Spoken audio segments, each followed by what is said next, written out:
رمضان المبارک میں برج خلیفہ پر اذان کے ساتھ الفاظ بھی آویزہ ہوں گے۔ تفصیلات کے مطابق دنیا کی سب سے بڑی عمارت برج خلیفہ کی انتظامیہ نے رمضان المبارک کے مقدس مہینے کے لیے مغرب اور عشاء کی اذان کا سلسلہ شروع کر دیا ہے۔ برج خلیفہ کے آفیشیل اکاؤنٹ پر پوسٹ کی گئی ویڈیو کے ساتھ ایک ٹویٹ میں لکھا گیا ہے کہ رمضان المبارک کے مقدس مہینے میں خصوصی طور پر برج خلیفہ پر روزانہ مغرب اور عشاء کی اذان کے ساتھ الفاظ بھی آویزہ کیے جائیں گے۔ ٹویٹ میں یہ بھی کہا گیا ہے کہ برج خلیفہ پر پورے مہینے مختلف مؤذن اذان دیتے رہیں گے۔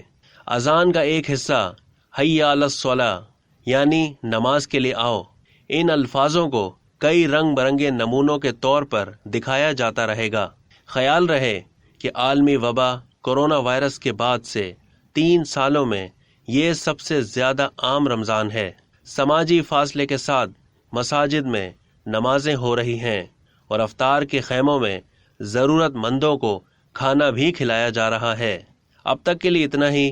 مزید معلومات کے لیے ڈیلی جنگ کے یوٹیوب چینل کو سبسکرائب کرنا نہ بھولیے اور فیس بک کے پیج کو بھی لائک کرنا نہ بھولیے۔